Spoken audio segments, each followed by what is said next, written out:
Hi everyone. इस video में हम लोग डिस्कस करेंगे कि जो अज्योर के डेटा सेंटर हैं वो किस तरीके से ऑर्गेनाइज हैं। ओके। तो हम अपने पोर्टल के थ्रू रिसोर्सेज क्रिएट करते हैं, लेकिन वो सारे के सारे जो भी रिसोर्स हैं end of the day back and में हमारे डेटा सेंटर पे ही क्रिएट होते हैं। तो अज्योर के अपने डेटा सेंटर होते हैं। तो बेसिकली वो किस तरीके से ऑर्गेनाइज हैं वो ही हम इस वीडियो में समझने वाले हैं। ठीक है।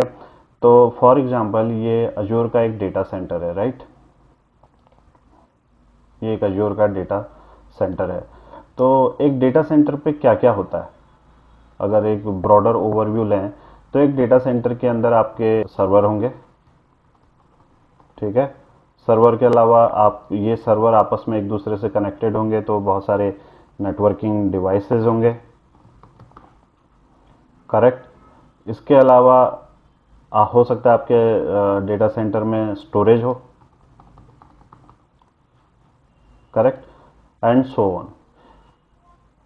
ठीक है। डिपेंड ऑन आपका क्या कॉन्फ़िगरेशन है, किस तरीके से आपने पूरा डेटा सेंटर डिज़ाइन किया है, उसके अकॉर्डिंगली आपके डिवाइस और इक्विपमेंट आपके डेटा सेंटर के अंदर कनेक्टेड होंगे।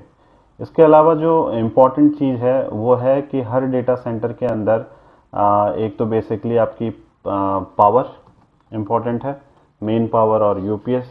ओके। इन केस अगर पावर जाती है तो यूपीएस रहना ज़रूरी है, नहीं तो सडनली अगर आपके सारे डिवाइसेस स्विच ऑफ होंगे तो पॉसिबिलिटी है कि आपका डेटा सेंटर करप्ट हो सकता है, आपके डिवाइसेस करप्ट हो सकते हैं।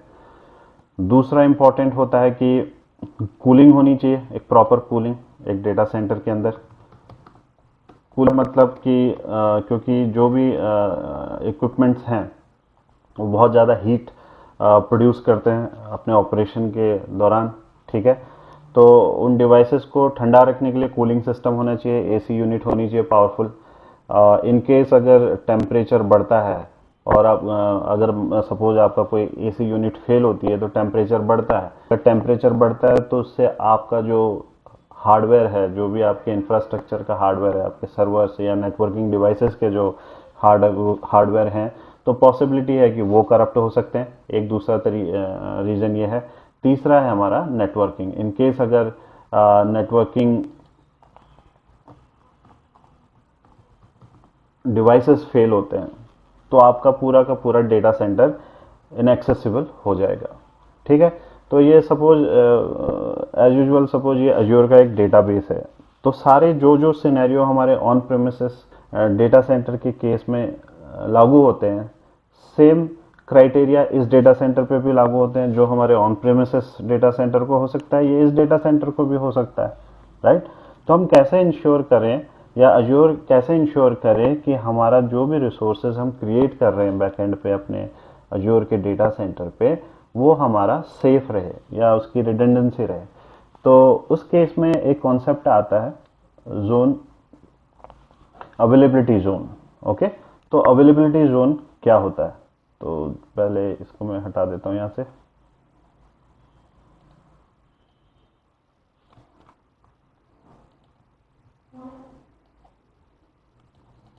करेक्ट। तो अवेलेबिलिटी जोन के केस में ये जो डेटा सेंटर है, फॉर एग्जांपल ये एक मेरा अवेलेबिलिटी जोन है। ओके।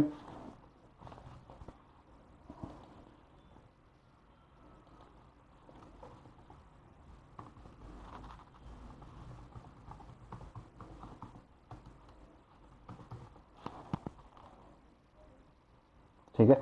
तो एक अवेलेबिलिटी जोन में एक या एक से ज़्यादा हमारे डेटा सेंटर होते हैं। ये मेरा डेटा सेंटर है, करेक्ट। तो बेसिकली क्या होता है, जब भी हम कोई रिसोर्स क्रिएट करते हैं तो कोई ना कोई एक रीजन सेलेक्ट करते हैं, राइट। हम कौन से रीजन में या कौन सी लोकेशन में उस रिसोर्स को जाके क्रिएट कर रहे हैं। तो ये जो भी अवेलेबिलिटी जोन होते हैं किसी न किसी रीजन के अंदर क्रिएट होते हैं। फॉर एग्जांपल आप इसको ऐसे समझ लीजिए, ये मेरा एक पूरा रीजन है। ठीक है। ये मेरा एक रीजन है, राइट। और हर रीजन में 3 अवेलेबिलिटी जोन होते हैं।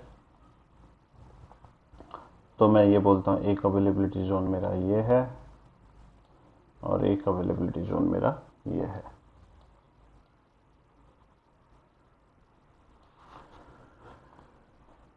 ये अवेलेबिलिटी जोन 1 था, ये अवेलेबिलिटी जोन 2 है,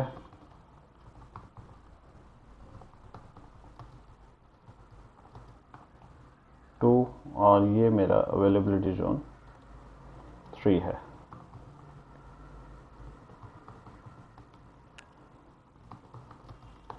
करेक्ट। तो सिमिलरली जैसे मैंने बोला था, इस अवेलेबिलिटी जोन के अंदर सपोज एक या एक से ज़्यादा डेटा सेंटर हैं। सिमिलरली मान लो ये दूसरा अवेलेबिलिटी जोन है, इसके अंदर भी आपके डेटा सेंटर हैं।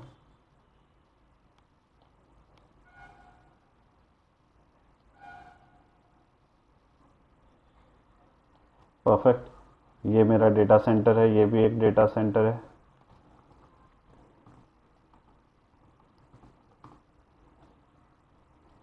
और यहाँ पे आ जाइए, ये भी मेरा एक डेटा सेंटर है। राइट।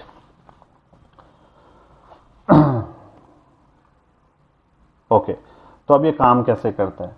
तो ये जितने भी अवेलेबिलिटी जोन हैं आपस में एक दूसरे से कनेक्टेड होते हैं। राइट। ये इससे कनेक्टेड है आपका, और ये इससे कनेक्टेड है।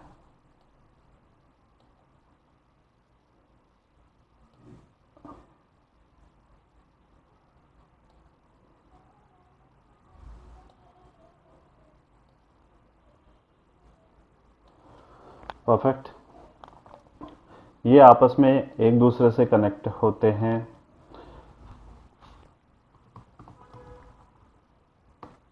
High speed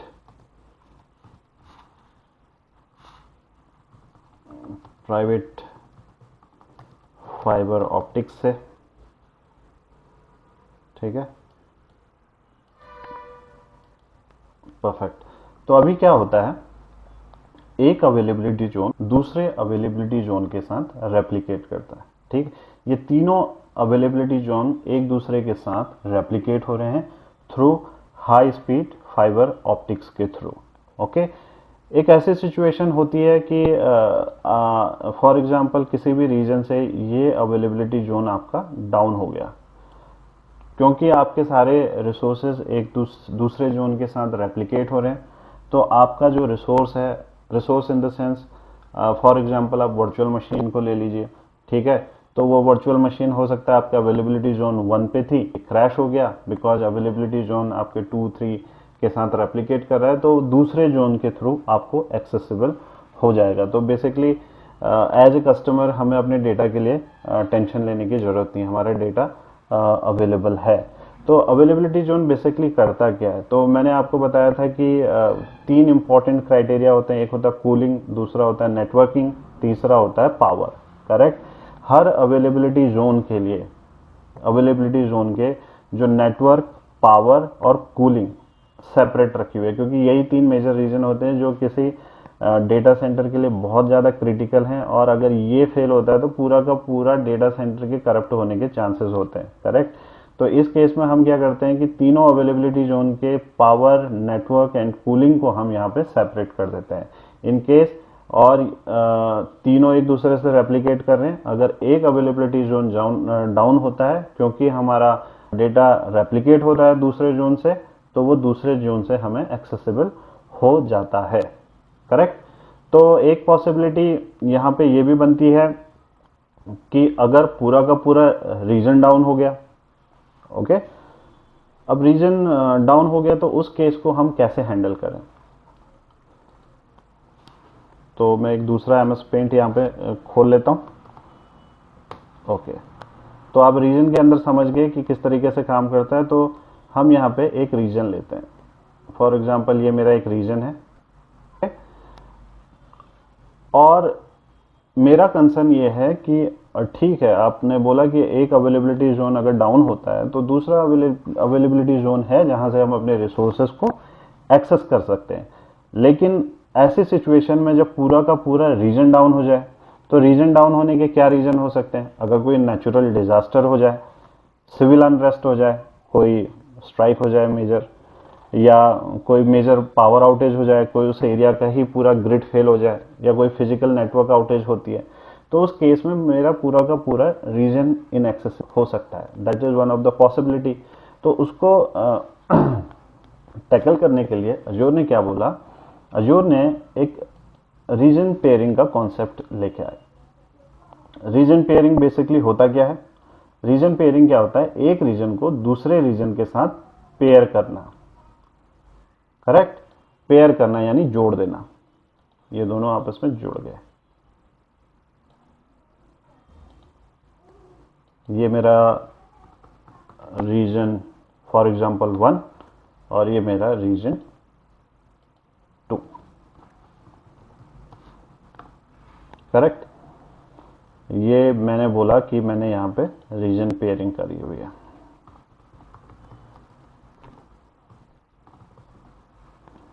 fine. तो रीजन पेयरिंग, पहली बात होता क्या है? रीजन पेयरिंग में क्या होता है कि एक रीजन दूसरे रीजन के साथ रेप्लिकेट करता है। ठीक है? जो एक रीजन के रिसोर्स या डेटा हैं वो दूसरे जाके रिसोर्स दूसरे रीजन के साथ रेप्लिकेट हो जाएंगे। तो इन केस अगर रीजन 1 डाउन होता है तो हमें जो भी हमारे रिसोर्सेज हैं वो रीजन 2 के थ्रू एक्सेसिबल हो जाएंगे। तो रीजन 2 एटलीस्ट आपका 300 माइल्स अवे होना चाहिए, ये अजूर इंश्योर करता है। 300, ओके। सो 300 माइल्स अवे करने का जो रीजन है वहाँ पे, वो ये है कि हो सकता है कि एक एरिया अगर डिस्टर्ब है तो दूसरा एरिया थोड़ा दूर होना चाहिए, ताकि जो भी डिस्टर्बेंस के रीजन है वो दूसरे रीजन को इम्पैक्ट ना कर सके। ये एक मोटा एक रीजन है। ओके, तो अब ये पेयरिंग किसके साथ हो सकती है? पेयरिंग बेसिकली हर रीजन के साथ हम अजूर पेयरिंग नहीं करता है। तो अजूर क्या कॉन्सेप्ट लेके आया है, उसने थ्रू आउट वर्ल्ड में उसके बहुत सारे डेटा सेंटर हैं। ठीक है? अब आपने ये समझ लिया था कि डेटा सेंटर जो होते हैं वो अवेलेबिलिटी जोन के अंदर होते हैं। आपके अवेलेबिलिटी जोन आपके रीजन के अंदर है। करेक्ट? तो अजूर ने क्या किया है, बेसिकली जितने भी उसके डेटा सेंटर हैं या जितने भी उसके रीजन्स हैं, उसने उनको ब्रॉडली ज्योग्राफीज में डिवाइड किया हुआ है। तो अगर आप इसको ये समझ लें कि ये एक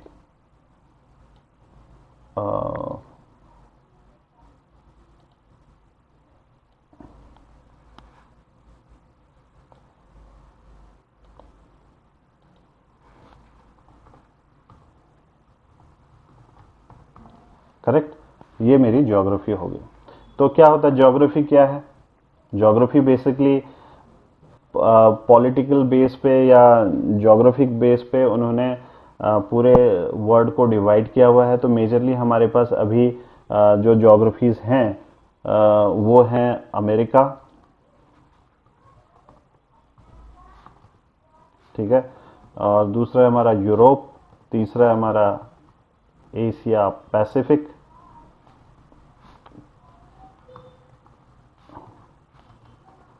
मिडिल ईस्ट एंड अफ्रीका। ये हमारी ज्योग्राफीज है। ठीक है? एक ज्योग्राफी जो है उसके अंदर आपके मल्टीपल रीजन्स होते हैं। तो जब भी हम रीजन पिक करते हैं तो जो दूसरा रीजन हम चूज करते हैं, जो बेसिकली अज्योर करता है इसे बैकएंड में, तो वो जो रीजन है वो सेम ज्योग्राफी से होना चाहिए। करेक्ट? उसका रीजन क्या है? उसका रीजन है, एक तो ये है कि जब भी आप किसी भी एरिया में अज्योर डेटा सेंटर सेटअप करता है तो वहाँ की जो लोकल गवर्नमेंट होती है उनके साथ उसके कॉन्ट्रैक्ट होते हैं। ठीक है? डेटा सेंटर जब आप स्टेब्लिश करते हैं तो जो भी वहाँ की गवर्नमेंट ने कंप्लायंस रूल वहाँ पे इस्टेब्लिश किए होंगे तो उनको फॉलो करते हुए ही आप अपना डेटा सेंटर वहाँ पे सेटअप करें।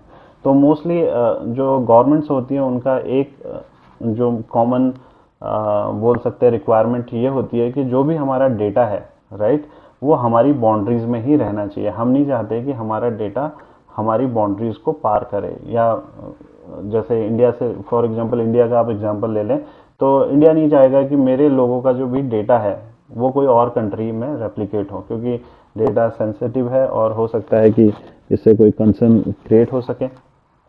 तो जब भी डेटा हम पेयरिंग जब भी हम रीजन पेयरिंग के लिए रीजन को सेलेक्ट करते हैं तो हम ये इंश्योर करते हैं कि जो भी रीजन है वो सेम ज्योग्राफी पे रहे, करेक्ट। उससे जो डेटा है वो सेम आपकी ज्योग्राफिक बाउंड्रीज अंदर रहता है, और इससे आपका जो भी एज्योर ने जो कंप्लायंस एग्रीमेंट साइन किया होगा जो लोकल अथॉरिटीज़ के साथ है वो फुलफिल होता है। दूसरा रीज़न ये है कि हो सकता है ये पेयरिंग का दूसरा रीज़न क्या है, दूसरा रीज़न ये है कि अगर आपका एक रीजन डाउन होता है तो दूसरे रीजन से आप अपने रिसोर्सेज को एक्सेस कर सकते हैं। तीसरा रीज़न ये है कि दो तरीके की एक्टिविटीज़ होती हैं, एक तो प्लान्ड एक्टिविटी होती है, दूसरी अनप्लान्ड एक्टिविटी होती है। अनप्लान्ड एक्टिविटी क्या है कि सडनली आपका जैसे मैंने बोला था पावर आउटेज हो गया, कूलिंग आउटेज हो गया, नेटवर्क आउटेज हो गया, ये अनप्लान्ड है, राइट। आपने इसे प्लान नहीं किया। तो उस केस में अगर रीजन 1 अगर आपका है तो आप रीजन 2 से अपने रिसोर्सेज को एक्सेस कर सकते हैं। दूसरा है प्लान्ड एक्टिविटी, इन केस आपको कोई मेंटेनेंस करनी है तो आप दोनों रीजन में एक साथ नहीं करते हैं, राइट। पहले आप रीजन 1 में मेंटेनेंस एक्टिविटी को कंप्लीट करेंगे, जब वहां पे पूरी तरीके से मेंटेनेंस हो जाएगा तो फिर आप रीजन 2 को टच करेंगे। बेसिकली अज्योर इस तरीके से काम करता है, राइट। तो ये कुछ आपके बेनिफिट हैं जो रीजन पेयरिंग के थ्रू मिलते हैं। तो ये तो हमारा कॉन्सेप्ट जो ओवरऑल हमने समझा ज्योग्राफीज, रीजन और अवेलेबिलिटी जोन के थ्रू। सबसे पहले आती है ज्योग्राफी। ज्योग्राफी के अंदर होते हैं आपके मल्टीपल रीजन्स, रीजन के अंदर आपके होते हैं अवेलेबिलिटी जोन, अवेलेबिलिटी जोन के अंदर होते हैं आपके data centres, correct, simple, okay. तो कौन कौन से रीजन अभी अवेलेबल हैं मेरे पास अगर मुझे देखना है तो ये अज्योर की वेबसाइट पे जाके आप इसे देख सकते हैं। ये सारी लोकेशंस या रीजन्स हैं जहाँ पे अभी अज्योर के डेटा सेंटर हैं। अगर इंडिया की बात करें तो इंडिया में अभी है हमारा south India, central India and waste India, ठीक है। इसके अलावा कुछ स्पेशल रीजन्स होते हैं, ओके। जैसे हम बात करें यूएस रीजन में तो ये 3 रीजन है, US DoD central, US government virgin, US government लोआ, ओके। अब ये 3 स्पेशल जो रीजन हैं जहाँ पर इनका लोकल गवर्नमेंट के साथ टाई अप है, यूएस गवर्नमेंट के साथ, और ये रीजन हर किसी के लिए एक्सेसिबल नहीं है, इसको केवल यूएस अथॉरिटी और यूएस गवर्नमेंट ही इसको एक्सेस कर सकती है। इवन जो लोग इसको डेटा सेंटर एक्सेस करते हैं वो स्क्रीन्ड बाय यूएस गवर्नमेंट होते हैं, ओके। एंड इसके लिए कुछ एडिशनल कंप्लायंस भी होते हैं जो उनको फुलफिल करने होते हैं। बेसिकली ये गवर्नमेंट से रिलेटेड है, ओके। तो इसके अलावा जो दूसरा स्पेशल जो रीजन है उसमें चाइना आता है, China east and China north and more. तो बेसिकली चाइना में किस तरीके से सेटअप है कि माइक्रोसॉफ्ट और 21 वाइनेट के बीच में आपस में कॉन्ट्रैक्ट है। जो भी आपके अज्योर के डेटा सेंटर वहाँ पे बनाए गए हैं उसको माइक्रोसॉफ्ट मैनेज नहीं करता बल्कि 21 वाइनेट इसको डायरेक्टली मैनेज करती है, ओके। तो ये 2 स्पेशल रीजन्स जोन हैं जिसको आपको ध्यान में रखना है। इसके अलावा मैंने आपको कॉन्सेप्ट बताया अवेलेबिलिटी जोन का कि अवेलेबिलिटी जोन आपके इनके अंदर अवेलेबल होते हैं, लेकिन ये अवेलेबिलिटी जोन आपको हर रीजन के अंदर अवेलेबल नहीं होते हैं। अवेलेबिलिटी जोन होता क्या है, डेटा सेंटर।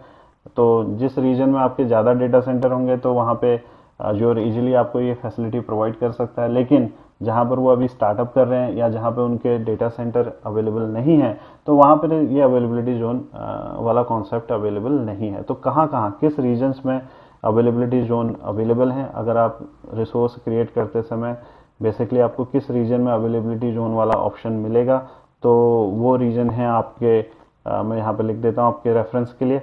वो रीजन है आपके सेंट्रल यूएस, दूसरा ईस्ट यूएस 2, तीसरा है west US 2,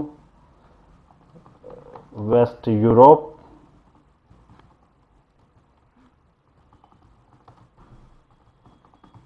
France central, north Europe और साउथ ईस्ट एशिया। ओके, ये रीजन है जहां पे आपको अवेलेबिलिटी जोन वाला ऑप्शन अवेलेबल मिलेगा। तो बाकी रीजन का क्या, तो हमारे पास एक कॉन्सेप्ट होता है अवेलेबिलिटी सेट। ओके, उसको हम तब पढ़ेंगे जब हम अवेलेबिलिटी सेट वाले टॉपिक को कवर कर रहे होंगे, उसको थोड़ा डिटेल में देखेंगे कि अवेलेबिलिटी सेट होता कैसे है, अवेलेबिलिटी सेट क्रिएट कैसे करते हैं, और जब हम कोई वर्चुअल मशीन क्रिएट करते हैं तो अवेलेबिलिटी सेट को कैसे कॉन्फ़िगर किया जाता है। वो एक टॉपिक है, उसको हम डिटेल में समझेंगे। तो बेसिकली ये एक ओवरव्यू था अज्योर के डेटा सेंटर के आर्किटेक्चर का, बहुत ही सिंपल है। अब इसमें आपका रोल क्या है, सबसे इम्पोर्टेंट आपको क्या करना है इस पूरे जो भी आर्किटेक्चर किया है। तो बेसिकली आपको कुछ भी नहीं करना है, आपको बस एक ही काम करना है, आप इसको समझ जाओ। तो जब भी आप रिसोर्सेज क्रिएट करोगे तो ये डायग्राम अगर आपके दिमाग में है तो एक लॉजिकल अंडरस्टैंडिंग हमेशा बनी रहेगी। ये एंड पे ये जो भी मैनेज कर रहा है वो अज्योर मैनेज कर रहा है, हमारा इससे कोई लेना देना नहीं है। ओके, बस अज्योर ये कहना चाह रहा है कि आप जो भी रिसोर्स क्रिएट कर रहे हैं वो सेफ है। ओके, और हमारे पास ये फैसिलिटीज़ हैं जिनके थ्रू हम उनको सेव कर रहे हैं। तो क्या ये जो भी फैसिलिटीज़ हैं क्या ये फ्री ऑफ कॉस्ट है? नहीं। तो फॉर एग्जांपल जैसे आपने बोला कि यार मेरे दो मतलब वर्चुअल मशीन है, कुछ क्रिटिकल हैं कुछ नॉन क्रिटिकल हैं। क्रिटिकल को आप चाहते हो कि उसका डेटा सेफ रहे, तो आप ये ऑप्शन अगर चूज़ करेंगे अवेली जोन ये सब, तो आपको इसके लिए पे करना पड़ेगा। अगर नहीं करेंगे, अगर लीस्ट क्रिटिकल है तो कॉस्ट उसके लिए कम आएगी। ओके, पे तो करना ही है, तो कॉस्ट कम आएगी, दूसरे केस में कॉस्ट ज़्यादा आएगी। तो end of the day Azure ये कह रहा है कि हमारे पास सारी फैसिलिटी अवेलेबल है, आप निश्चिंत होकर हमारे डेटा सेंटर पर आइए और अपने रिसोर्स क्रिएट करिए as per your requirement. So this is the overall overview of the Azure architecture, backend architecture. Okay, आपको अगर कोई भी इसमें डाउट हो तो आने वाले सेशंस में अपने आप ही वो क्लियर हो जाएंगे, तो टेंशन नहीं लेना है। ठीक है, thank you, thanks for watching this video, thank you.